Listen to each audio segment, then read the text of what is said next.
I still read. Thank you. The backyard, get a new one. Okay, I like the way you think, but, Support the economy.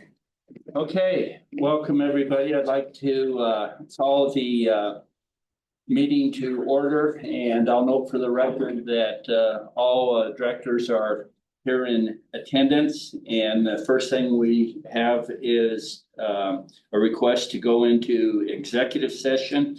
And so I'll entertain a motion to go into executive session pursuant to CRS 264402 4F to discuss personnel matters to include the biannual review, evaluation, and discussion regarding the performance of the fire chief. So moved. Is there a second? Second. Further discussion? Hearing none, we will adjourn to our room down the hallway, and there's lunch waiting for everybody, and we can go ahead with it.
Okay, we are through an executive session and we are resuming our public session at 1:36.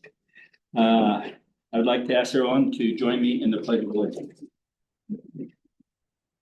I pledge allegiance to the flag of the United States of America and to the republic for which it stands, one nation under God, indivisible, with liberty and justice for all. We did call the roll earlier. And Chief, I believe we have an amendment to our meeting today. I do. If would like to add to the agenda, request for an executive session. Be looking for a motion to add the executive session pursuant to CRS 24-6-402. To discuss matters that may be subject to negotiation and instruct negotiators regarding the opportunity to expand the level of fire rescue ability. Thank you. I just need somebody to say motion made. Motion made. Is there a second? Second. Further discussion? All in favor, say aye. Aye. Okay, thank you, Chief. We will do so. Okay. Do we have any awards and presentations today? Yeah. That will take us to public comment, and I see a good looking public out there today. Any public comment? How about out there in social media world? I don't have any. Okay. Next is our consent agenda. I believe we have 2 items on there. Is there anything anybody'd like to have pulled from it? If not, I'll take a motion to accept it. So moved. Second. Further discussion? Hearing none, all in favor, say aye. Aye. Motion carries. Thank you. Moving right along. Okay, that takes us to a motion regarding the fire chief compensation. I'll open it up first of all for any conversation on it. If I could, as we go forward, Chief, I appreciate your leadership over past year. It's been kind of a tough year we talked about, and thanks for doing all you're doing. Appreciate it. Thank you, Director Kowski. Anyone else? Doing a great job, thank you. Thumbs up. Just thumbs up. Just thank you, Chief. Chief, I agree with everybody here. We thank you for the job you do in and out, and we talked about before you're balancing the rural and the city and the fire authority, and it's not an easy job. So thank you for everything you do there. With that, if there's no further discussion, need a motion on compensation for the chief, and it'll be effective March 21st of this year.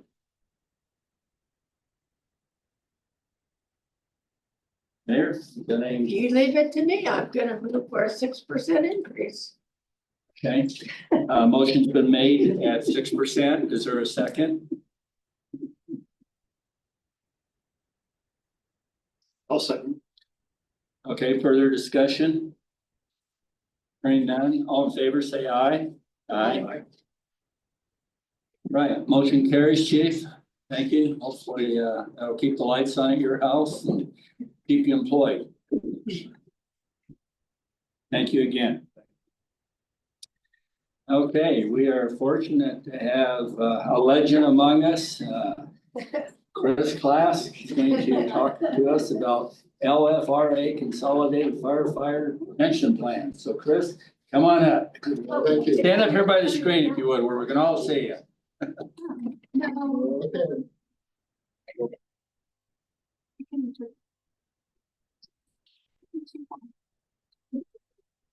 Well, thank you for allowing me to be part of this. I'll be very quick, not take up too much time, just give you an update of where the volunteer pension fund is. I'm the chairman of the board. Mark Miller, Brad Ammons, Doug Reckhammer, Kurt Wilson, Lynn Stauffer, the other current members we have submitted Eric Blake as a, to you for approval to replace Andy Anderson, who is our other member. The fund is a closed fund.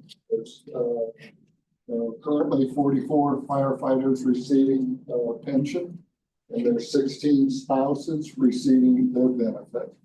The benefit ranges from $400 to $800 a month. Don't take it personally. And that's based on the number of years service that they provided. We have a 10-year pro rata, so 400's at 10, the 800's at 20 years of service. The spousal benefit is 50% of whatever the firefighter was receiving. And we also currently have a $500 funeral benefit when a member passes away. This is the odd year, so that there will be an actuary study completed to provide numbers for the next 2-year cycle. A brief, quick financial picture of the fund that started out at $2,178,890. The ending balance was $2,123,720. So a difference of $54,470. That is, so then that's based on the income that was the contribution from you as the LFR contribution of 101,700, and we received a state contribution of $69,558. Earnings and investments last year, earnings was a decent year. So we had $208,233 in income from that. The debits, the benefits, all the members was $398,140. The fees and expenses to FPPA and other associated fees is $35,820. The annualized FPPA returns last year, as I said, was a good year, 10.03%. The 3-year average was 3.7. 5 years is 7.84. In the actuary study, they have been using 7% as the inflation return factor for that. So right now we're still on target. So with that, any questions? Chief, the management fee was 10%. Did I catch that wrong? The management fee was $35,820 on a 2.17 million. I don't think it was that high. Seems a little high to me, but. Andrea, you're the math person real quick. Isn't it like maybe 1.5 or 2%? Oh, I can't do math in my head that fast. 10% of 2 million would be 200,000. So it's. I'm not trying to. You're trying to test my math. No. It's not going to work well for me. I'm sorry, Chris. But, oh wait, Brian's back there. You listen to that? What's the math equation for that real quick? Then it comports with what the city did. So. Yeah. Okay. So,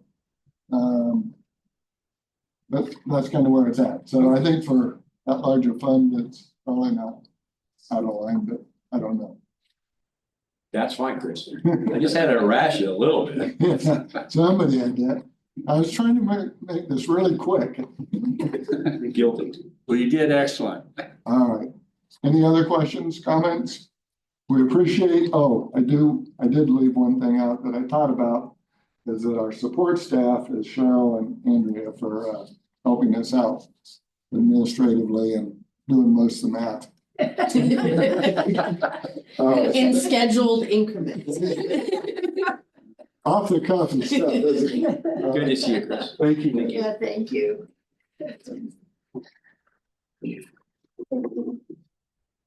I just want to make sure you understand, we appreciate your support as a fund for retired volunteers. It's certainly a pleasure. You guys deserve all the support we can give you. Thank you, guys. Thank you. Next on the agenda, an update from Innovest regarding 2024 year-end retirement plan. I believe he's online, is that correct? Yep. Yep, That's Eric. Hello, everybody. You probably see Jared Martin on screen. That's my counterpart here in Invest Portfolio Solutions. My name is Troy Jensen. Jared has his kids on spring break, so I told him he could take the afternoon to spend with them, and I would fill in here. So hopefully that will be a worthy trade-off. I'm going to share my screen here and show you the report that we provide on an annual basis. Give me just a moment to get that up here, and then shuffle screens. So we are obligated as part of your resolution 65 to provide this report, but it's also something that we think is a fantastic idea. So on an annual basis, we give you an update on our partnership with the 401A board and the 457 plan as well on the defined contribution side. To give you a status of the plans, give you a high-level overview of what we've seen.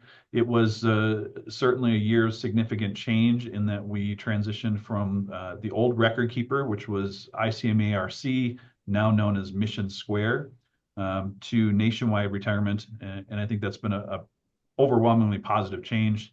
It is a cast of thousands to pull that together anytime you convert record keeping for a plan. But ultimately, the moving parts of that all came together with very few hiccups and issues. All of the plans here being described, we have the sworn 401A, the non-sworn 401A, and then the 457 plan offered as a supplemental plan to the non-sworn as well. Quick highlight overview of Innovest. We are independent as a registered investment advisor. We operate in the retirement plan space primarily with public plans, public safety, city and county government, colleges and universities. We work with CU's plans, CSU, most of the colleges in Colorado. And really that's our niche is in that government and public plan space. We've been around for, I think, 28 years at this point in that realm in retirement plans. We do highlight on page 4 here the plan features. It's a mandatory plan on the 401A side. That's by design, plan structured that way. So you have contributions from employees and then from LFRA as the employer based on service for the non-sworn, years of service dictating the percentage there, and then a straight 10% for the sworn, which is the majority of employees in the plans. Record keeping updates, I alluded to it. Every 3 to 5 years, we undertake a pretty significant process of evaluating pricing and the competitive marketplace that is record keeping services. That has, one, shrunken in size of the number of providers. There are fewer and fewer out there that can do quality services in this realm. But then 2, shrunken in fees as well. So we've taken advantage of that in offering lower costs to participants and to the plan investments. Anytime you're talking retirement plans, scale gives you buying power. And so lower cost investments, lower cost fees, all the expenses. And as I mentioned, as the consultant, we have a flat fee that's not tied to plan assets. So that stays consistent with an inflation adjustment on an annual basis. We issued an RFP for record keeping services. That was a long process. We got 7 responses and narrowed that down to just a few finalists. Modest issues with Mission Square in some of the servicing and aspects were one of the catalysts for change, but we also got some really appealing offers from Nationwide and others in the pricing and in the service level being provided, ultimately deciding to transition to Nationwide, and that go live date for the transition was in June of last year. Really, as I mentioned, a smooth transition, relatively few bumps, and I think ultimately a good change for all employees within the plans. As was mentioned on the pension plan side, we did capture over the last decade, 2014, plan assets were $15.5 million. That is now just under $41 million just on the sworn side. You can add roughly another $6 million for the non-sworn and for the 457. So really tremendous growth. And then as I alluded to, the fees, the administration, record keeping, and investment costs, we're at 35 basis points. So almost exactly half of where it was 10 years ago on a relative sense. So the power of millions of dollars being able to buy lower cost fees really serves participants. We did include a couple of highlights from our performance update. It's been a tumultuous year. I won't spend any time really talking about this because really 2025, it's gotten even more chaotic with the current government intervention and then the economic picture with the trade wars and tariffs. But ultimately, the green lines here show you 12/31, well, 1/1 to 12/31, all of 2024 performance was in positive territory, despite some pullback in Q4. For those that are not familiar, the investment menu offered in these plans is participant directed. So the job of the retirement board is to select within the thousands, I think it's 19,000 some different mutual funds and offerings within the investable world, get it narrowed down to investment menu that participants can choose from. So as such, we don't have performance at a plan level. It's really driven by participants who opt into this. But we did include for reference here investment manager performance for all of the different funds that we offer in the plan. So you are welcome to review that. I'm happy to touch on it, but just as a high level, the green line is the investment, the yellow is the index that it tracks or tries to beat, the white being the median in each asset category. And then for varying periods, we show that performance. We like to focus on the 3 and 5 year averages as our best reference when we talk about it on a quarterly basis with the retirement board. Ultimately, we want to be patient, but good numbers here across the board with varying exceptions here and there. Last touch on, and then I'll open it if you have any questions. Fees from the investment standpoint, I mentioned the power of scale here. The expense ratio for each fund that we offer within the investment menu is listed. That's the expense ratio listed here next to the ticker. And then the median in the category. So as you'll see, with I think rare exceptions here, the expense ratio of the fund we've chosen is well below the median in that category. There are some certain examples, Artisan being one, where they pay back an additional credit back to the plan. So even that one that shows toward the top a little over nets to a better investment cost. So that continues all the way through the target date funds at 8 basis points or 0.08% relative to medians in the category of near 60 basis points. So a lot of strength there. Plan expenses overall. We break this out by the investment management fees. That's part of unavoidable costs with offering funds within the plan. That's going to be the bulk of the costs that participants pay. It's at $157,712 annualized. And then you see the administrative fees broken out in the category below that. There's the straight record keeping fee, and then the administrative fees for plan expenses, committee expenses, attendance at the Public Plans Coalition conference, things like that, and Invest Consulting. That adds up to a little over $50,000 total to get to $207,839. By comparison, since we have some benchmark on it, plans of similar size pay on average $363,000. So well below that, again, maybe a little more than half of what the average plan pays for similar services and expenses. So I'll wrap it up there and keep it brief. Any questions or comments for me?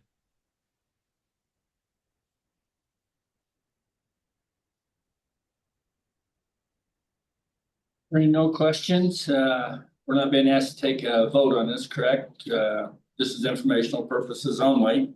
We'll go to the next item, which somewhat ties in with this. Review and consider a motion to execute a contract with Great Gray Trust Company to add the Income America Fund to the LFRA retirement plan.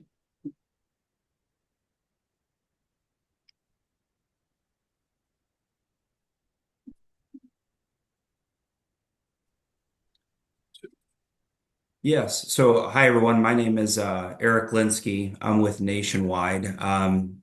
So basically back on during the committee meeting on February 24th, we discussed the addition of the Income America investment options within the plans that Troy just outlined.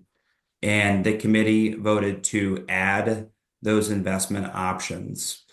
And so essentially, and I can share a document that kind of outlines it. But what these investments are essentially investments that are added so that employees can then choose to invest in them within the 457 and 401A plans. And what they essentially do is give the employee the opportunity to turn their retirement savings into a stream of lifetime income. And so if you give me 1 second, I'm going to share my screen here to kind of outline how it works. Okay, so hopefully everybody can see that.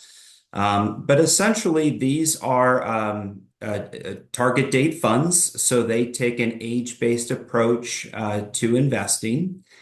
And essentially, anytime an employee elects to invest money into this new investment option, Income America, it gets added towards their income base. And they can grow their income base one of two ways. Either they contribute more into the investment, or every year on their birthday, we will take a look and see, has their account balance grown and is it higher than the year before on their birthday? And if so, they lock that amount in as part of the income base as well. And then starting as early as age 65, they can elect to start to receive income. And they will receive 5% of that income base every year for the rest of their life. Even if their account balance gets exhausted down to zero, they still know that they're going to receive 5% of that income base for as long as they live. So they've essentially turned their 457 or 401A savings into a stream of lifetime income that they can count on and plan for. So just to give you a real example, or I guess real numbers as an example with this chart here. So for this individual, when they turned 65, they had accrued a $440,000 income base. Again, that's a combination of what they had put into it and a locked-in value every year on their birthday if their account had grown due to market growth. So they had a $440,000 income base. They elected to start to receive income at that time. So they will receive 5% of that income base, which is $22,000 every year. So they have now turned their savings into a $22,000 annual income stream that they can count on. And in this particular case, they chose to receive it on a monthly basis. So they now are receiving a $1,833 monthly income benefit, regardless of whether they have an account balance or not. The other thing is that this is, this is very flexible and liquid. So if one of your participants chooses to go into this and then decides for whatever reason they want to get out of it, they can absolutely exchange out of it into any other investment. They are not locked in any way. There is no fee or holding period if they change their mind. And furthermore, if they do pass away with a remaining balance in the account, to the penny, it gets passed on to whomever they have stated as their beneficiary. So it works the same way, just as any other investment would in the plan. This, of course, doesn't cost the plan anything. It's essentially any participant expense if they choose to invest in it. And the expense ranges, I'll scroll down here, between 1.29% and 1.32%, depending on their age and their vintage in retirement. So I'm going to stop sharing here. That's essentially how Income America works in a nutshell. And again, the committee voted to add it as an investment option, just giving their employees another option to consider when they look at what they're going to invest within their 457 and 401A plan. I'm certainly happy to answer any questions that you all may have. I have a question. You said they can withdraw from the plan at any time. Is that including even during retirement? Like if they've been retired 5 years, taking 5%, at that time they could drop out of the plan? Absolutely. Yep. Not locked in at any point. Even if they started receiving income and then changed their mind, like you said, 5 years later, no issue with that whatsoever. Now they would potentially lose that income base, but they have the flexibility to make that decision. It is not an annuity then, is that correct? Correct. Yeah, it looks like an annuity in the sense that it provides lifetime income, but it doesn't have the typical, negatives that are tied with annuity in terms of the participant doesn't sacrifice liquidity. They don't sacrifice the ability to pass money on to beneficiaries, and on average, it's significantly less expensive. And it's also an opportunity for them to keep their money within the plan itself rather than having to take it out if they are looking for that lifetime income stream where they would possibly look at a retail annuity. So it's similar, but very different when compared to your typical retail annuity. And one final question, maybe you don't have the answer, but the staff would. Who is the retirement committee? Who's it made up of? It is Craig Craig Willard, Willard. Craig Willard, Matt Gage, Dave Schutz. Greg Van Heel. So it's all firefighters? Right now. Okay, very good, thank you. And one citizen, And what? one citizen. So if I may just add some context, because it might not be clear here. Eric, it represents Nationwide as kind of the product specialist in the income product that we're talking about, this 5 for Life. We've had extensive evaluation, both behind the scenes in working with Nationwide and talking through the product, and then in several rounds of meeting with the retirement board and talking through the options here. What we'll call the income product space is relatively new. We did have with the old provider through Mission Square, their retirement income advantage, a similar kind of, I guess, challenge that they were trying to address with that fund, but not structured the same way. So when we made the change and they moved to Nationwide, that meant looking for maybe a replacement for that. Across all 3 plans, it's less than 1% of assets were utilizing the Retirement Income Advantage Fund. It's not something that we'd say is a widespread solution that we'd recommend for all firefighters or all the participants in the plans, but it is one avenue for those looking for an income stream from their dollar value that they have either at termination or retirement. So in that process, comprehensive evaluation, we'd say we recommend it. Being that it is fairly new, we have some trepidation around that, but that's true of pretty much all the income products right now, is that they are coming to market to answer for what is essentially baby boomers reaching retirement in plans like this and looking for a way to translate those dollars into a guaranteed income stream. So hopefully that adds a little bit of context. We would give our recommendation to this fund as an addition. And then as Eric alluded to, the board already approved this as an addition.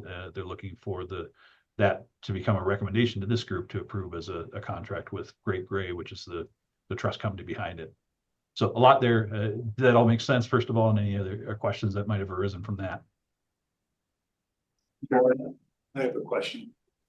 Maybe unrelated to what you just said, going backwards, but it sounds like you can stop at any point in time. Do you have to start at 65 or can you delay it? It sounds kind of harsh if they make you make up your mind at 65 or wherever holds your peace. Yes, you do not have to start at 65. You can start as early as 65, but you can actually choose to turn the income on at any time after 65 as well. Thank you. You're welcome. Jim, you have a question? No question. I just think Nationwide and Innovesca's, I've dealt with you both for a long time. And so I appreciate that on the city side and then my previous city as well. Excellent choice. Here, I like this program because, right now you have defined contribution. It's more like a defined benefit that you traditionally have seen. And more recently in the government side, we've kind of changed over and there's a lot of reasons for that. So it gives everybody that option. And the fact that it's not an annuity where you lose it if you pass away and it doesn't go to your heirs, if anything's remaining, it goes to your heirs. And so it's more like a defined benefit, but without a stipulation. We all know the 4% rule, this guarantees 5%. So you're even in a better place than you would if you traditionally consumed on the 4%. So I like it, and you're ready for a motion. I'm ready to make one. So Okay. Chairman, Craig Willard, who's the chairman of this pension board has his hand raised. Go ahead.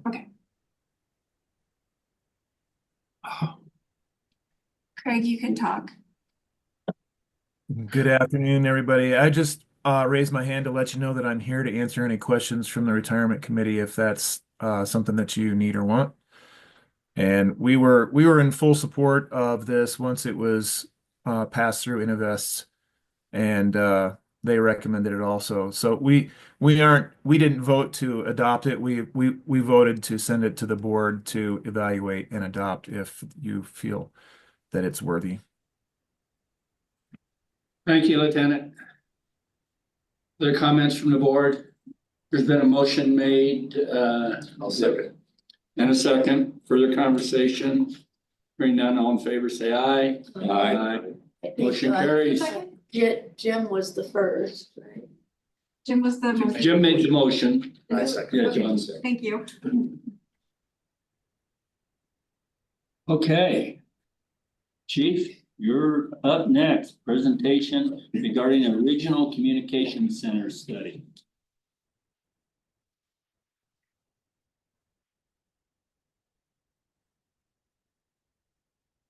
Don't be intimidated by the number of slides. This will go fast, I promise.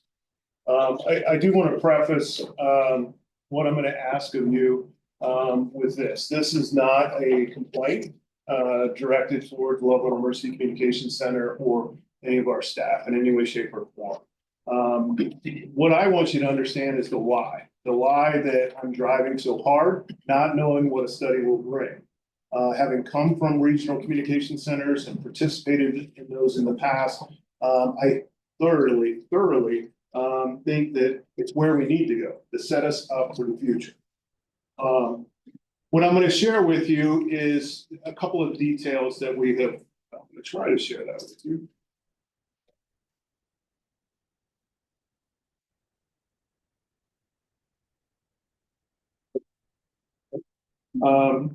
It's just give you a little bit of history. I shared this at a very high level previously, and I won't go into great detail, but there is a very specific ask of the board. And there is a challenge that lies ahead even before any formidable study comes about.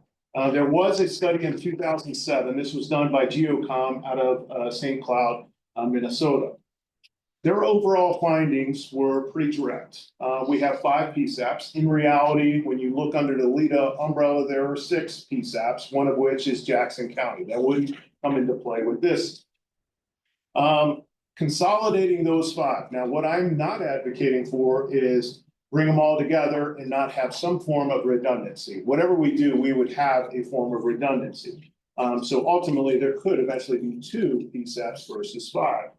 Numerous quality and efficiency benefits to the citizens of Larimer County, certainly the city of Loveland and the entire jurisdiction that we cover. Reduced costs. We are in times of financial constraints, so I would think that this is a highlight for most given that consideration. At the same time, it is not a reduction in service. It is an enhancement in service at a reduced cost. And it gives you a better overall 911 infrastructure and general service. That was directly from their previous study in 2007. Implementation of the most cost-effective option. This was from Geocom. Their total consolidation into one PSAP with cross-trained personnel. And again, I am not advocating the loss of any personnel. We have recruitment and retention issues in every single PSAP. Every single one has recruitment and retention issues. So this isn't about a reduction of personnel. This is about retaining personnel in a single PSAP. Their projections in 2007 were a $3.4 million savings. That was in 2007. Roll the clock forward with inflation, you're now looking at a minimum of $4.5 million savings by going this route. Again, this is their study. I did the 4.5 just including inflation based on today's cost. This is where the ask is of you. The political environment, this was their findings. Geocom identified 2 public safety agencies that expressed strong skepticism that the current environment will not support full PSAP consolidation. What I'm sharing with you is I know we are going to face some pushback. And I'll say it right up front. Estes is gonna push back and Fort Collins is gonna push back. I'm not asking them all to come in. What I'm asking for your consideration is how do we navigate this political environment? What happens in Estes will eventually be here with a strong wind. Estes is a very small community and I respect that, and I respect they want to maintain that. But it presents a hazard and a risk to us if we are not supporting the communication process. Bear in mind, Alexander Mountain Fire had the potential to cut off 911 access to them. We are a part of that complaint towards CenturyLink. Equally such, this needs to be resolved prior to any effort being put forth. You'll see where I'm going with this. GeoCom also expressed none of the concerns from any of the stakeholders in 2007 were new. They're pretty standard issues of concern, most of which is loss of personnel, loss of control of your comm center, the divide between police and fire and EMS. All of those are typical conversations. This is the ask. The political environment in which the consolidation will occur is a vital factor to consider in the development of any implementation plans. We have to have the political environment supportive of this, meaning Fort Collins has to understand what their role would be and what our ask would be. Same thing with Estes and the benefit of both agencies. In all PSAP consolidation efforts, and Jim, you had referenced this in your previous conversations, the establishment of an appropriate, effective, balanced governance structure is the key. As a stakeholder in Loveland Emergency Communications Center, LFRA does not have a voice. Now, I can go and consult with Chief Duran, and I'm confident that he would listen to me.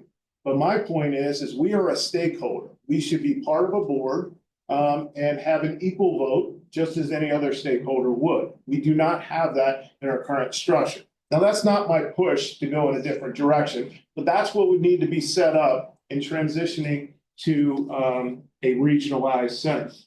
So why do I want to bring this to you and really get you engaged in this? Most of you know about this incident. This was just a couple of weeks ago in Berthoud. Where you are standing looking at this picture is basically the ignition point, okay? Within a matter of minutes before the first unit can arrive, a small grass fire, not a wilderness fire, not a wildland fire, not in LA, went from here to that house before the first unit could respond. This is in Berthoud. This is not LFRA, but these are our strategic partners. Now, this picture here is a little further away, looking at the structure, the first structure that it was involved. What I'm going to share with you, and I hope this comes through, is I have the audio, the communication of a battalion chief in Fort Collins, Hooter Fire Authority, communicating to their dispatcher, which is 100. Our dispatchers go under the assignment of 200. So 100 is calling 200 to communicate a concern from a battalion chief in Fort Collins. Meanwhile, LFRA personnel are being deployed to this with our partners in Berthoud. And this is a conversation, I got to tell you, this is frustrating and it is well below the standard that this organization operates under. We have a battalion chief questioning why his units are being deployed on a second alarm fire that had the potential, if it went in any other direction other than the direction it went, would have taken out 25 homes. 25 homes, 60-mile-an-hour winds. I hope it comes through. If not, I'll send it to you. That's how important it is.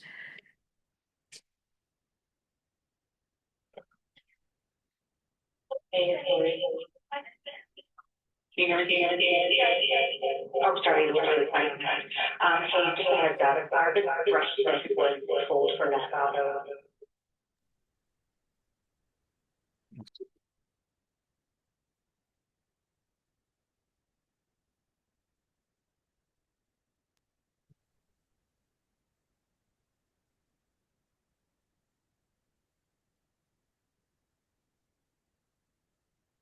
All right.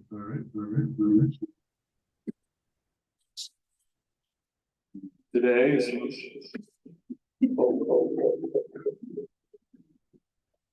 so I'm gonna wing this. So in essence, what you would have heard is a battalion chief in Fort Collins calling their dispatcher, who then connects it to our dispatcher, 200, and says, that call's in Berthoud. Yes, it's in Berthoud. So he was questioning why a Fort Collins unit is going to Berthoud. We're pulling from Longmont, we're pulling from Lyons, we're pulling from everywhere to get resources there. We've got one house burning, a garage or a shop getting ready to burn, and a projection that it's going to go to 25 houses, occupied homes in the Rainbow subdivision. Long story short, lack of situational awareness amongst that battalion chief, the communication between one dispatcher to our dispatcher was like, here, it's yours, just pass it off. If you were in a regional communication center, this would not happen. If you had a question, you spin around and ask the gal sitting next to you what the issue is, and you resolve it. And you don't put lives at risk. So in essence, why this is not going to advance, but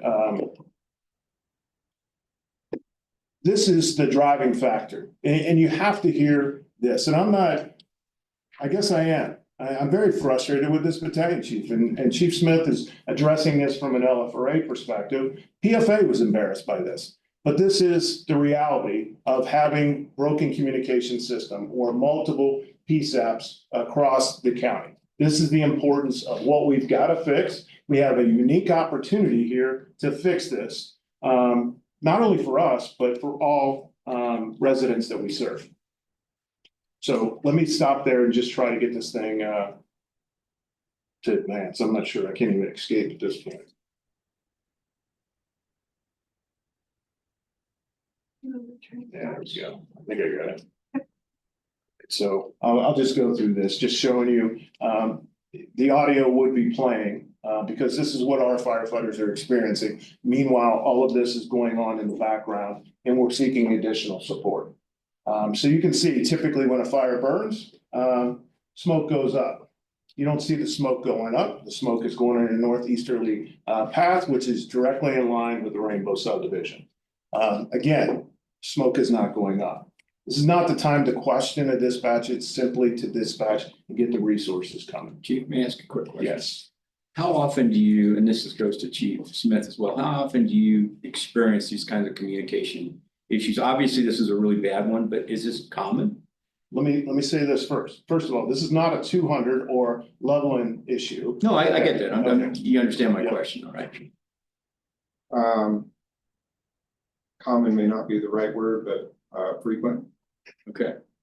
Trying to find a little less than common. No, I get that. Yeah, I mean, there's a point to what the chief is saying about regional communications would clean up some of the interactions, and there's other pieces, variables at play, I would say, that grade that. Okay. So a big issue like the Alexander fire, but again, Chief Conversino's here. So were those issues exacerbated at the Alexander fire, or did everybody involved pretty much do what they had to do? I feel like for that one, everybody did what they needed to do. There was a ton of people that were pulled into that and engaged, and all they had to do was look west, went up. Okay, so I think some of that took place, but for this particular incident that the chief is referencing, that chief on duty couldn't see what was taking place in Berthoud, and it's like, well, there's no window here. What's the problem? Why are we going down? I think kind of.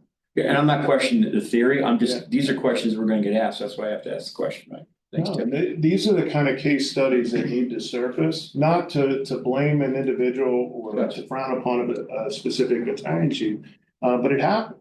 And you know, you don't want to promote this in the public, but this is where the political side of it, we've got to convince people nobody's invulnerable or invincible, excuse me. The reality is this is the opportunity for us to fix it with limited funds and enhance it at the same time. So I'll just share this, and there's not going to be any rocket science here, but just a couple of bullet points. Standardized. Can I ask how much time was lost because you had to explain the need? That unit never came. Oh, geez. The unit never came. Okay. Now, here's the thing. The incident commander, to the best of my knowledge, didn't even know it wasn't coming. And that makes it even worse. If you're trying to form a strategy and you're expecting units to come and you don't get them, that's problematic. It was, can I add? Yeah, absolutely. It just was bad timing. we have a battalion chief up north that's asking questions that our dispatch center can't really answer, so then that trickles down to either our battalion chief or the incident commander. And both of those things eventually happen. And our battalion chief was like, no, I'm too busy, I can't make a phone call. And the reply back from the incident commander was, yeah, we need a brush truck and a tender. I mean, it was like, let's just talk fast because we got all this other stuff going on. I can't stop to have a conversation. In my mind, we have outgrown the system that we're in, and we have an opportunity amongst us to really build it to another level.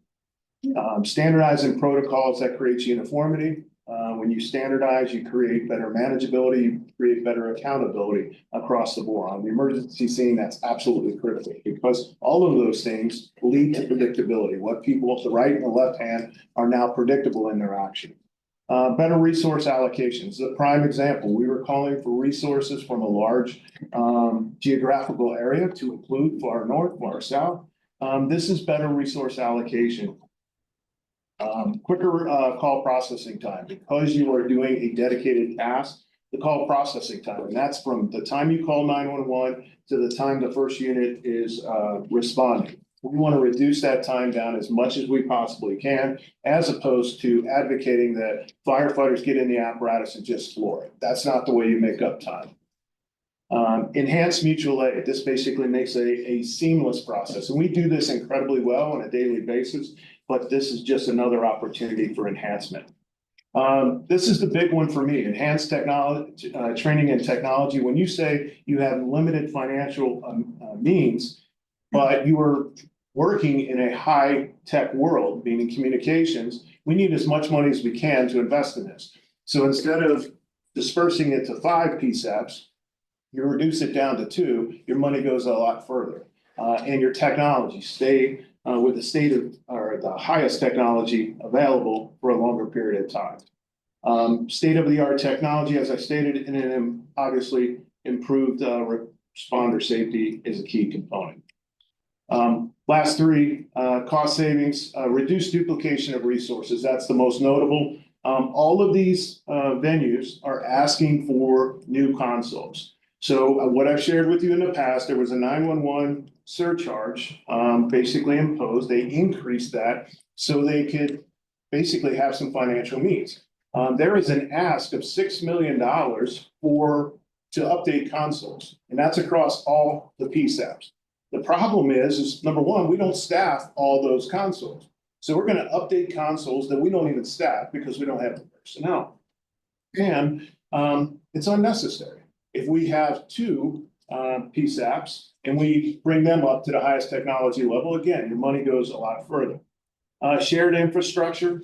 The shared infrastructure is the LEADA facility. They are moving into a brand new facility and are willing to take this on in their current role.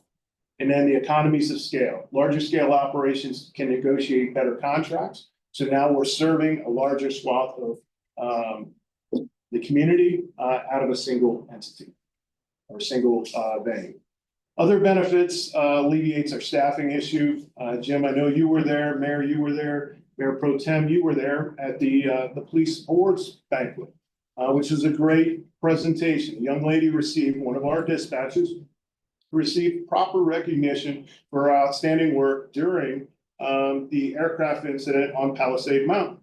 What I don't know that you caught was they talked about she was operating at a 36% deficit of staffing when that incident went down, meaning we had about a third less of the staff that we needed to operate that venue. That's unacceptable. That's not good for retention, and it's not good for our employees. We need to do better than that. Improved public safety is ultimately the goal. When we have more dispatch personnel for major events through this one venue, and you have surge of 911 calls, they're not going to multiple venues, they're going to one venue to take on that surge of calls. More effective call taking and dispatching services. So that's kind of the backdrop of what I'm asking you to consider, but I probably will be needing your support to convince town manager in Estes, to convince the elected officials in Fort Collins to at least give this a strong consideration. So that's my ask. Question. Sorry about the audio, but I promise you, if you hear this audio, you would be equally passionate. Would this include police and fire both in both cities? Yeah, basically, police in Fort Collins control the communication center there. Police here in Loveland control our communication center. I don't know Estes. Is that controlled by PD? The other one is Jackson County, as I told you, and then Larimer County and CSU. Larimer County is under the sheriff, and CSU is under their security and public safety. If I could ask a question to Jim, is this conversations that you have or can have with their city manager, if it makes sense? Yeah, we could have them. We in fact had a meeting, I don't know, a month and a half ago, and we had it out there at the facility, and we discussed this matter, not in the depths that we'll need to, but certainly I could have those discussions with Fort Collins and Estes Park. I'll add to it that, you know, for us, it's also, you know, Chief Doran is having him engaged and recently appointed with the board, so we start looking at that option as well for us. And I am a proponent of regional dispatch. I've had great success over the years. I think there are savings. I think all the things that the chiefs recently hold true when you go down this path, but there's always that question in the political world of ownership. And back to the structure at the beginning, we'll give you a say. And so there are some pickups that we'll have, and it tends to be more political than it is from the other side, because everybody likes to have their own and they trust in that. You control that. She's correct. We have a high vacancy right now in dispatch comparison. Officers, we're doing great shape. We're about ready to fill all open positions, but dispatch we have to wait. So there is some value in that, but if you don't have a decision at that forefront on the board, you could lose control of that and just write and blank check. So you got to be careful of that as well. Would it involve coming back to city council at some point? Does the council need to vote? And I would suggest, in addition to yourself and Kelly, you include Mayor Arndt and maybe Mayor Hall from Estes. Get the three mayors, because we are all on PRPA together. We have a very good relationship. So I would include the mayors in that, and you're not violating any open meeting law, because we're going to be discussing this, not PRPA. Yes, and I think back to the point of the study, that right now is the key thing, is to show all the facts. When you have a current study rather than an older study, it's going to be very similar. We just have bigger numbers today than what we had back then. So Mr. Chair, political part of this, I'm going to assume Fort Collins wants to control with the largest community. Estes Park, I don't get so much. What's their issue? Well, I think we need to be very respectful of an employee who works in Estes Park who could be asked to come all the way to Johnstown. So you got a 2-minute commute versus a 30-minute commute. Now, having said that, the previous study even talked about satellite venues, that you could still have them as part of a satellite venue versus a independent cost or PSAP. So that's the advantage of the study, is to look at and throw all those things in the mix of the importance of retention of current employees. Thank you, Jim. Just a question. Tim, one of the things you mentioned was, I'm paraphrasing this, Leah's in a position to do something about this. So how time critical is that position to do something? So Lita has already moved into their new venue. Okay. They basically point to this wall right here and they say that's where we could basically take on additional consoles. It was a conversation that Jim and I were privy to when we took the tour. All we need to do is get the study. If this is the direction we go, she can flip the switch and start building that facility out. But what's the time criteria? What's the time? It'd be premature for me to say. Is it a year, 2 years, 6 months? We can definitely implement it within a year. Okay. I feel comfortable saying it. And then if I could too, and then you mentioned this, Jim, as far as retention, are you talking about retention in Loveland's PSAPs? Are you talking about retention in PSAPs in general? I don't want to lose any personnel. Right. I just want to make sure I understand that statement. Yeah. So, I mean, right now we dog eat dog world, right? Fort Collins pays a little bit more. We can lose them this way. It goes back and forth. Now, if you're at a regional facility, we're all working for the same team. Okay. I see the point. Okay. Got it. Thank you. Yes, sir. If I may, one additional point that I think is really critical is the cost of technology. So now in dispatch, you're starting to see AI applications and others. We as a city don't have the funds to go out and be on the advanced end to speed that up, to immediately get them the resources they need at scene.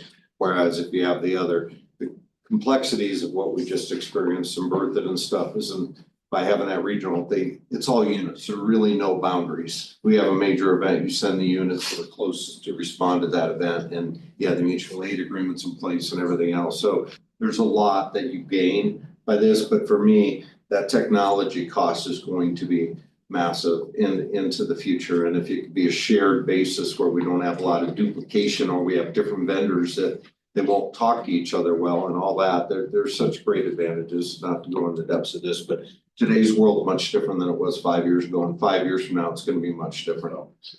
So we'll keep you in tune.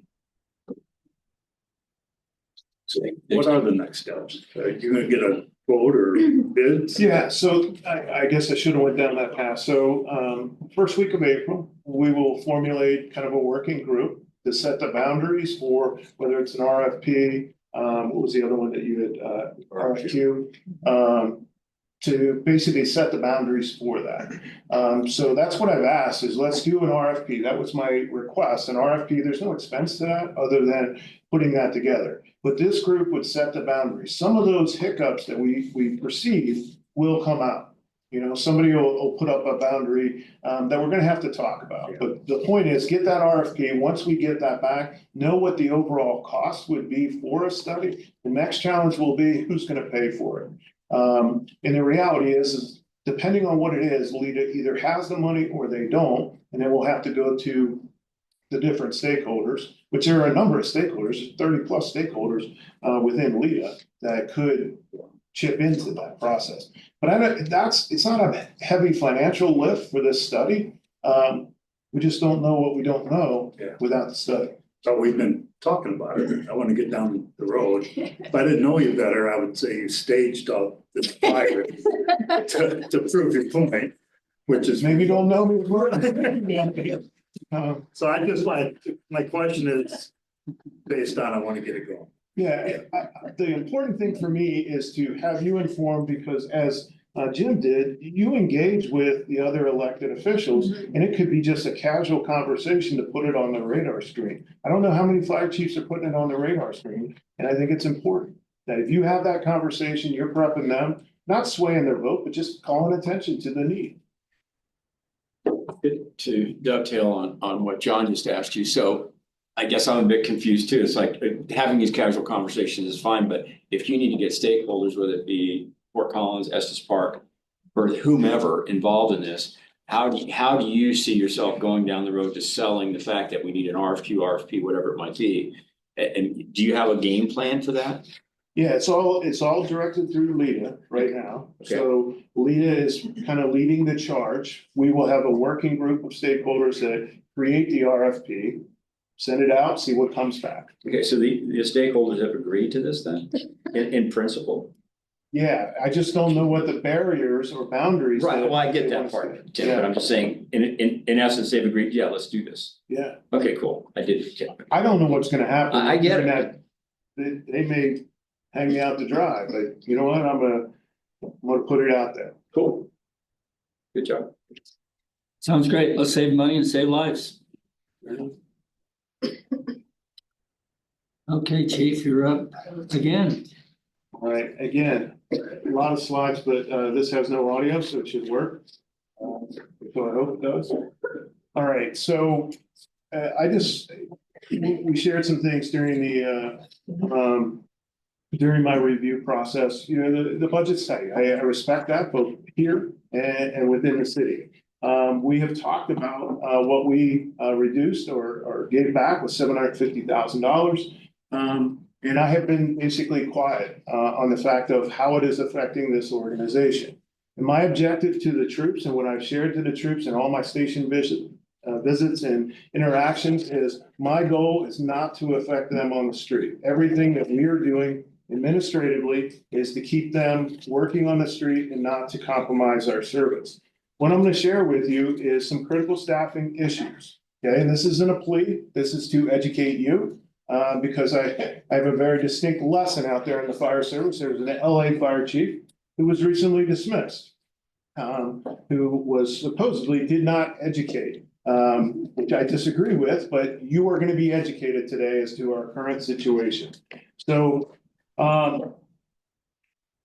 this is tough. So this is basically our 5-minute response model. I know it's a horrible looking photo, looks like paint on a screen, but this is how we determine where units are and how we dedicate units to specific stations and so forth. Okay, this is 5 minutes from each of our stations. The goal here is to have some degree of overlap, not 100% overlap, because that's overly redundant. We've done a great job with that. One of the things that gives us a lot of versatility is what we call Squad 46. Squad 46 was put in service in 2022. So we opened Station 10 in 2022. We took a engine from Station 6 and moved it to Station 10, which is out in Johnstown. This unit replaced, or basically took the place of, Engine 46.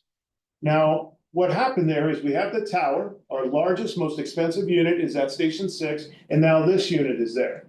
The objective of this unit, and I used the wrong terminology last time, and I know I want to be clear, based on who's on this Zoom with us, is this is not a non-emergency call taker. As far as the unit, it goes on all types of emergencies. The design of it is because of its versatility, it's equipped with water and it's equipped with 2 firefighters, a lieutenant and a firefighter, and it has the largest footprint in our system. Okay, so it basically has a 7-minute response pattern versus everything else is built off of 5. Now, the objective is for this to take as many calls as it can to keep the larger units, engines, trucks, rescues in service. So this takes up a lot of the workload. It is the busiest unit in our system. Now, it will still go to fires and kind of support the other units along the way, but the design is to keep as many of the larger units in service with this. Well, this unit, 2-person staffing with a lieutenant and a firefighter, busiest unit in the system, it is the most economical unit that we have as far as its capabilities. This is its 7-minute response zone. You can see it goes all the way even outside of our most easterly reaches of our jurisdiction. And it comes all the way downtown and beyond. You can see the squiggly line there. It goes well beyond 287. That is its basic response area. In contrast, the unit that it's basically stationed with is our largest, most expensive. We got one of these on order at $2.2 million. It has 3 personnel on it, captain, an engineer, a firefighter. It is one of 2 support units. We consider this a support unit with the rescue being the other. It is the most expensive and it's the slowest response capabilities. I'll give you an example. This unit going out of the same station of that squad on a cardiac arrest. There was a 1 and 24-second differential between these 2. They both were dispatched at the same time. The squad got there 1 24 seconds earlier. And I challenged the rural board to this, and I'll challenge you. Hold your breath for 1 and 24 seconds and tell me how much you like it. Okay, that's what we were responding to. Somebody in a worst case scenario, cardiac arrest, and this would have been the first new unit if the squad was not in service. So what am I getting at? Here's your response zone for the tower, not nearly as big, just because of its reduced capabilities as far as response. Comparing the 2 side by side, you can see the one on the right is a much bigger footprint, that being the squad. So what are we facing? Since we opened Station 10, we hired 6 people to open up Station 10. What that did is immediately put us at a deficit because we needed 6 people to put the squad in service. Well, that's to staff it on a daily basis with no form of relief. That means if somebody gets sick or they earn vacation time, we can't give it to them without calling overtime. And that's the predicament we're in. Now, what we're facing right now is we had 5 people go off on their medical physicals. They didn't meet the medical physical standard, so that reduced us by 5 personnel. We got general sickness within the organization, like any employer. And then we have earned time off that we have to obviously let people have their vacation and so forth. In 2024, our overtime budget shortage, I spent 161%. Now, this is not new. I've known this all along, that we were short on overtime. We have tried to basically true this up. When Frazier was here, we were trying to take a $560,000 overtime budget and bump it up to 900 to $1 million.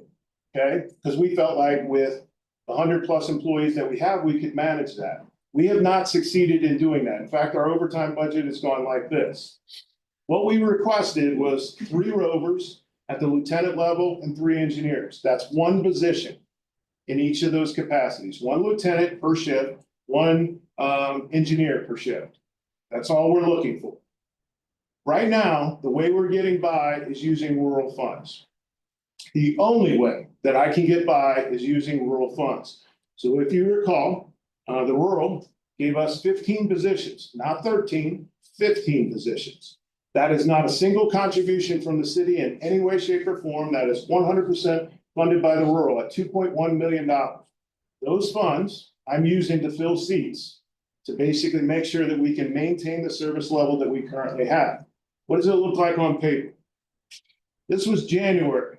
So those 4 days, we round out the squad, which is temporary closure of the squad, 4 days. But this is the evolution in the path we are on. So what happens? So these 18 days in February, I brown out the squad, that leaves the tower in service. So theoretically, we have a unit in service running out of Station 6. I'll catch myself and say, we haven't compromised the level of service to our community, because that's not true. A 1 and 24-second response differential is a compromise to our service level. And that cardiac arrest patient feels that. Chief, was there any one incident that caused all these brownouts in February? But anything special happen? Yeah, I mean, when you have medical physicals where we have 5 people out, we have general sickness, we have injuries.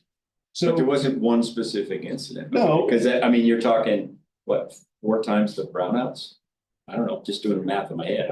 Well, and keep in mind, it's going to get worse because as we go into the vacation season, we're going to see people asking for time off if they can't get the time off, inevitably. This is where we are in March. And you say, well, it's not March 29th. How can you say you're going to brown it out? That's where we are. We know we're going to brown it out. Now, the alternative is I can jack overtime up. I can pay overtime and fill those seats. But what I don't know is what the rest of the year is going to look like. And what I don't want to do is the fire chief sit here and consistently say, I'm spending 161% of overtime. That looks poor on us, the way we manage money. And that's why I'm basically bringing this to your attention. We've got to understand that it is an issue for us. A couple of years ago, I guess we've been experiencing for many years actually, but it was a real issue at that time too. But the secondary issue that came up, even when we had the overtime hours authorized, was burnout of the firefighters, like someone just said earlier. I mean, we had people that were looking to leave as a result of families that are upset. I mean, I'm assuming this is still a big issue. Well, we've handled that. I think we've handled it incredibly well. To go back to that point, I met with 22 spouses. I met with them face to face and addressed the issue. And I had spouses telling me, you're wrecking my home front. Okay, I don't want to be that fire chief, but at the same time, I have a responsibility to provide service to this community. So we collectively have done everything that we can. We've looked at training where we have previously paid for overtime. We've cut back on that. That creates frustration. It creates a complication to professional development and the retention of skill sets within our organization. I mean, we're chasing our tail with this. And I'm not pleading for anything. I'm just simply educating you that while we are doing everything we can, and there's a lot of conversations about libraries, parks, public works, and potholes. Let me tell you something from a public safety side, and PD's been in this as well. You haven't heard LFRA because we are doing everything that we can with the complementary support of the rural to make this work. We are in a difficult situation. And we need to look down the horizon and try to figure out how we're gonna get there as far as a solution. So we'll continue to put those slides up, okay? Not to poke the bear, but to simply educate you as to where we are on a day-to-day basis in regards to our brownouts. Questions? It's like we need more of those vehicles. Well, Madam Mayor, I would love to. I mean, if I had that magic wand and you had a bucket of money, yeah, we need one more.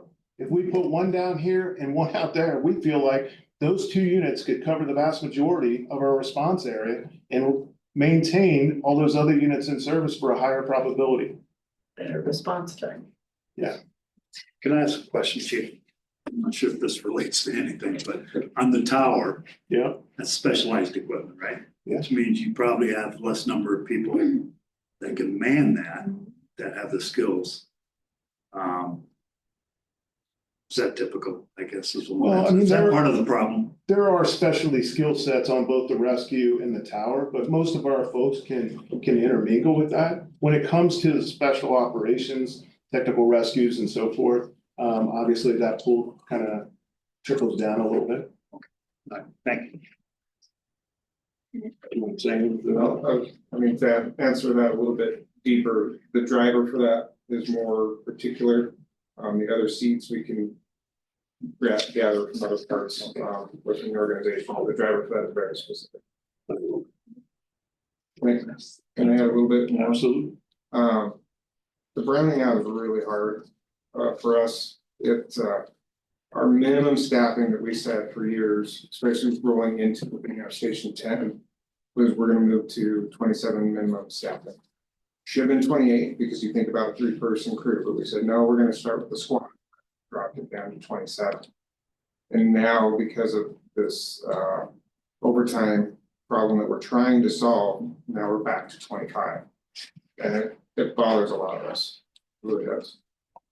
I'm not trying to poke the bear, as you say, but had you not, and I'm not trying to make the rural look really good, but had you not got the funding from the rural for those personnel, where would you be right now? The overtime would be through the roof. It'd be the only way I could do it. Browning out with no alternative, it would basically be closing. Closing companies. And part of this, let's just be fully transparent, it's not solely the issue with the 10.4 million in grocery tax. That's not the issue. Some people don't like to hit it. We are grossly underfunded. We have made this request, and I'll defend anything that we have done. I think prior to me getting here, since we have scrutinized what we do on a regular basis. The apparatus we order, the standardization that we create. I mean, we are pinching every corner that we can. I don't think we live a life of luxury over here. I think we provide a public service and we do an exceptional job at it. We have exceptional people and we retain our people. Because we have a culture about the community and it's not about us. And I believe that through and through, all 150 personnel to include volunteers. It's about this community. Thanks, Steve. Further comments? Okay, Chief, we'll move on then. Talk about boundaries and inclusion. Promise this is the last one, and this one's only a couple of slides. And hopefully this is a little better spirited one. These are a portion of our legal counsel's slide presentation from the rural. This is just information only. So as we have talked about, we are pursuing an inclusion election, or will be bringing this to the board, the rural board, next month to give consideration to an inclusion election. I think it's important to note, Storm Mountain, Pole Hill Road, Buckskin Heights, those are 3 that we have talked about previously. Now with all the work that Chief Smith and Lieutenant Dedecker have done, we're now bringing in what is called Upper Buckhorn near Risk Canyon. We worked hand in hand with Risk Canyon. We brought their fire chief here. He was in a very perplexed situation in the fact that he couldn't provide the coverage that he needed. He had citizens coming to him pleading, hey, we need some help. We can't get it. So this is a collaborative effort with Risk Canyon, not a hostile takeover or anything like that. This is the work that Chief Smith has worked with GIS out at LIDA to basically formulate 4 geographical areas. So I know that's kind of tough to see, but basically the lower orange, do you want to describe these? Yeah, I can. I just want to hit real quick though. It's actually City GIS that helped me with this particular project. But yeah, so there's 4 different colored areas in here, maybe 5 if you want to go with all of them, but I'll start at the very bottom. That area is the Coal Hill area that we're looking at, including, we're basically trying to touch the other fire districts around us and grab the unincorporated areas that we would normally respond to anyways if there was something on fire. So hold that thought. Let me just trace. This green line represents our current service area. So all the colored would be additional service areas. So we would extend into that area. Go ahead. Now I can, let me stand up there and kind of play it out better. So yeah, this area is the Pinewood area. The chief was doing the trace. This is the current fire district boundary right here. We obviously didn't grab this other side. So these portions interior, that's current fire district. This is Storm Mountain. So the highlighted lighter blue, those are the parcels that we're wanting to incorporate into the district. This is what we're calling either Upper Buckhorn or Fletcher Hill, either way. And then this is Buckskin Heights. And it kind of gives you the details from each in there. So what would be the east-west highway just south of Buckskin? So that's actually just the boundary line that's right here. There's County Road 27, which is Mason. Yeah, I mean, yeah, give us some physical. If I can orient myself, so I think somewhere in here, it's really hard to tell on this map. Somewhere in here is the T at Masonville store. Okay. So then you'll shift over and then you take Otter Road up to Buckskin Heights. And then County Road 27 is the one that travels along here. Okay. It goes up into Buckhorn. What's the response time, Tim, up to the corner up there in the corner in the bottom, just out of curiosity? Oh, we mapped it. These folks, aren't they still within 10 minutes, I think? Chief, we talked about that. 10 miles. I think it was it 10 miles or 10 minutes? Yeah, because the property that I used was at 9.98 miles according to your. Oh, and you kind of grabbed someone that was up in the middle here. So it's probably still a 15-minute response. And the edge of this Fletcher Hill area. So when you take the hill that goes up, and then you kind of drop back down as you're still taking County Road 27 up. When we talked with the chief with Risk Canyon, he didn't want to lose the Stringtown Gulch road because they have some contributors that they support in there. So we basically went right up to that edge. And Matt and I's job was trying to find somewhat of a cleaner line to help process of the inclusion work, because you have to give range in townships or sections of what you're grabbing. A lot of this stuff that you see in here and here is federal land, so we don't get anything out of it, but we're just trying to make cleaner lines so it doesn't look like a checkerboard. Thank you. And again, I wanted to stress, this is not added workload. We're going on these today. So there's no added workload. There's no stress on the system. This is literally the ability to give them an opportunity at insurance and for us to create additional tax base. And I don't want to lean too heavily on that because here's the reality. We work under an 80-20 IGA. All of this tax base right here, we would collect it, but we don't have, it doesn't come to the LFRA. But it also helps those homeowners sell their home. I've heard from several that they've sold their homes multiple times and then the sale fails because the person buying them can't get insurance. So yes. They're just stuck. So just to update you, so what they're working on is the legal description using that map, the legal description for the ballot of the entire inclusion area. There would be 4 separate elections on a single day, August 26th. I think is the projected date. This will be presented formally to the rural board on the April 9th board meeting. For them to, if they agree to it, then we would move forward with this. So it's just an educational process for you. Can I ask a political question? Does having this included in the LFRA's area, taxation area, does that help with annexation to the city of Loveland in the future? Is there any correlation between that? Geographically, these are far removed from the city of Loveland.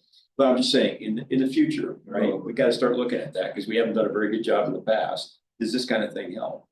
Sorry, go ahead.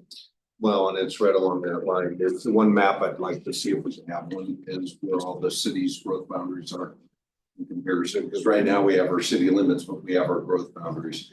And it may cross into Fort Collins, may cross into Berthoud, may cross into others that's our growth boundary question. We've seen it historically. It's a weak IGA at best, where Johnstown came over and grabbed an area that maybe was in one of our growth boundaries or otherwise, but at least we know, because that could add additional complexities, because some of these may have Fort Collins mailing address, may have Berthoud mailing address, is why we're going into Loveland and so anyhow, for that reason, be good just to have the map. Get ourselves for those questions. To your point, it's very relevant to the conversation you all had last night. Is anything with Johnstown? All of that there is. Yeah, well, going to the east, I think we seen one earlier on the east, but at least we would know that. Exactly. John, Mayor, either one? Good. All right, Chief, thank you. You're up again. I'm going through these fast. So I think this is going to be more Chief Ward and Chief Smith. So Clean up. I don't know what you Yeah. said. Just to clean up, it sounds Yeah, like. I'll let Andrea go on that one. Excuse me, sorry.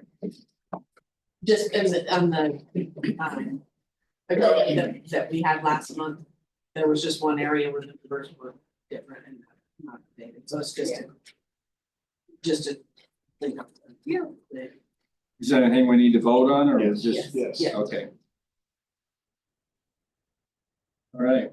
Okay, I move to ratify administrative corrections to resolution R-117. Further conversation? All in favor, say aye. Aye. Okay, motion carries. Great, that'll take us to briefing papers and correspondence, Chief. Real quickly, the first one in the upper left, this is a thank you card from the Daughters of the American Revolution. I was a participant in that, as I have been for the past 3.5 years. So it was just a thank you card for our participation. The one in the middle there is from our airport director, giving kudos to Engineer Gina Gonzalez for her efforts in the FAA ARF drill. We passed that drill. So John's just giving kudos to Gina. So we appreciate Gina's efforts and also John recognizing.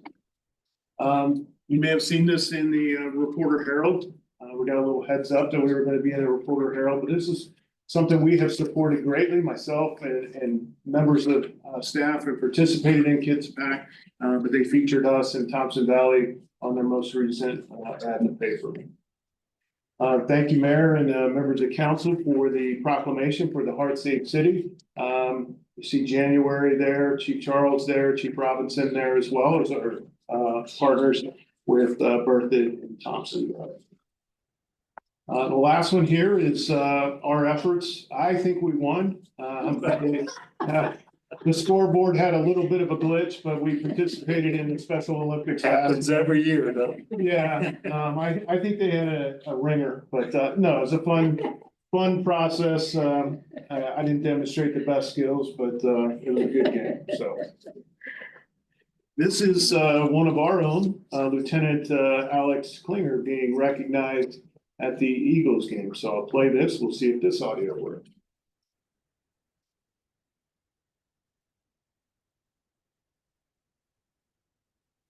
Apparently not the audio guy.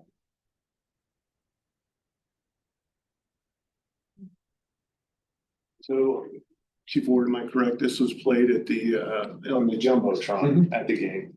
Yeah, Alex and his family were there and honored as hometown heroes. Alex still serves in the Air Force Reserve up in Cheyenne. He's a flight medic. And I think he's on, yep, he's on the Zoom. So Alex, congratulations. And thanks for your service, not only with the LFRA, but for our country as well.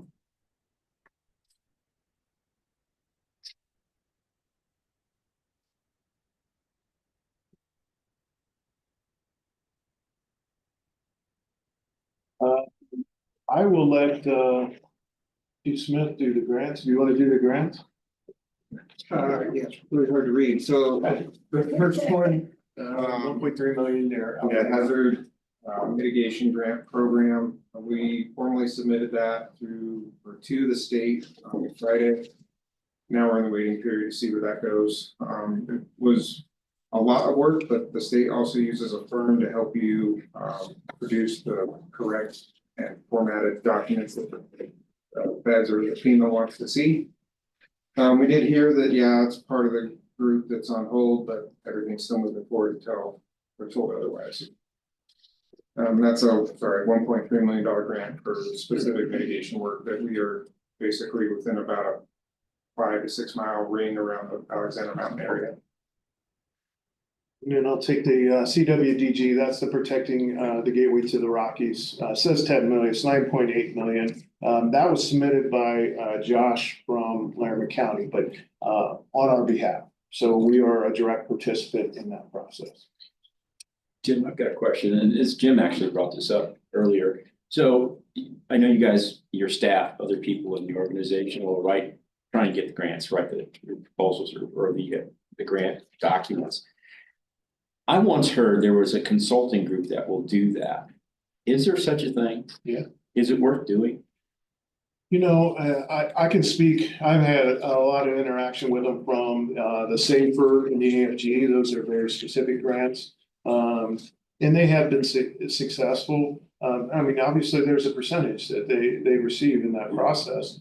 But yeah, I mean, they've been successful. Sometimes, I mean, with those, I haven't seen these other ones where they've been successful. Just curious. Yeah, the hard part, at least with the one that I was working on with Andrea and Lieutenant Dedecker, very specific about the project work. And like we did take advantage of the grant, I can't remember the title. And grant account. Grant account that the city has. She really helped clean up some language for us, but the details of the cost for the work and what that looked like, that really fell back on. Very specific to what you do. I'm talking about some general grants, you know, for the equipment, you know, whatever it might be. Yeah. Just curious. Okay. Chief Ward. Okay, just a couple slides for me. Training center, the burn building, the rural board got to see this at their last meeting. It looks different than it did last week when I took these photos. They've been back working on it. This week, they probably have another week or so they anticipate of some interior work that they need to do with it, but it's coming along well. So looking forward to training in that, and thank you to the rural board again for helping us fund that. The Health and Wellness Center, I took that last week. So within 1 week, you could see completely through the building from when they started. As of today, you can't see through the building anymore. It's all covered up on the outside. They're working on the roof. They said they call it dried in. It's supposed to be dried in by the end of the week. And then next week start on some exterior stuff, landscaping on the 15th. That's coming along really quick. So pretty impressive how many people they have down there working. There's like one construction worker for every square foot of the building, it seems like. Which you wouldn't know that by this photo. This photo, I believe, has been stretched because it looks like a warehouse. What's the anticipated ribbon cutting time? Just anticipate. It's supposed to be done July 15th. We have to go out to bid. We're waiting to make sure where we're at with our funds. Towards the end of the project, we need to go out for bid for some additional concrete work that we need done. So I'm anticipating probably an August ribbon cutting and event down there, but I'd really like to get the concrete done because the blacktop by the concrete burn building is in really bad shape and you got to drive through that to get here. And based on your conversation last night, the staffing and equipment for this facility is through a private-public partnership that we have with Frontline. So all the equipment, $250,000 will be invested in this through that partnership. Might be good to send Congressman Neguse kind of a progress to let him know that. Congressman would be Neguse is well helpful. aware. Okay. He's well aware. That was Keep one of the him in the meetings I had with him. Yes. He will be there. Okay. January's area, the thing she sent me this round, Kids Back Again. Centennial Elementary School visited Fire Station 2, that's the rescue crew.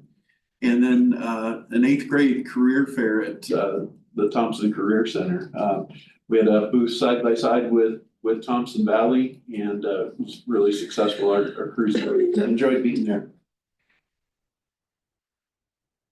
So follow up from last month's meeting, talked about our horse rescue. We weren't sure of the horse's condition, but like a day later, we were out there and saw the horses looking pretty good. So just wanted to at least throw that in there. February was a slow month, sorry. You're getting all you can out of it. You were making fun of that horse, Tim, but not anymore. Well, the other one too, because he's missing an eye. But we've already talked about the fire that was down in Bertha that we supported. And that one, our seasonal wildland folks started last Monday. So that's a picture of them on the left and then on the right with Lieutenant Decker. A couple with experience and a couple with none, so but he's really impressed with the group, so we're looking forward to it. What is a season nowadays? So this year, we're gonna do mid-March to mid-September. Okay. So just to, I'm glad you asked that, but we'll wrap up with this. Jim had talked about the grants and the concern, capacity and stuff. One of the things, the grants that we're pursuing are for primarily mitigation work. But one of the things we talked about is increasing the capacity through a grant process seasonally. So we wouldn't be committed to it, but basically to potentially overlap seasons. So you have one seasonal crew in the heart of wildland season, if there truly is, in the summer months, overlap another crew. So now you've basically got from 6 to 9 months of coverage with an overlap for initial attack and so forth during those peak areas. But that would be grant funded. That wouldn't be imposed on LFRA. We're not there yet, but that's conversations that we've had trying to pursue. There's one more thing.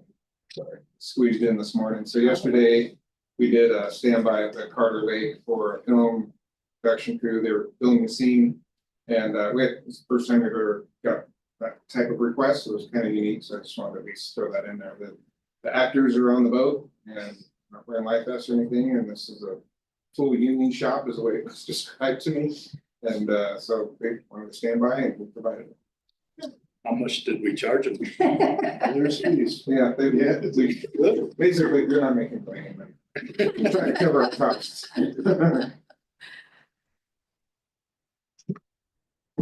Okay, that takes us to our executive session. And I need someone to make a motion to add an executive session pursuant to CRS 24-402-4E to discuss matters that may be subject to negotiation and instruct negotiators regarding the opportunity to expand the Loveland Fire Rescue Authority. So moved. I'll second that. I'm not even gonna ask for a second. All in favor, say aye. Aye. All right. Thank you, everyone.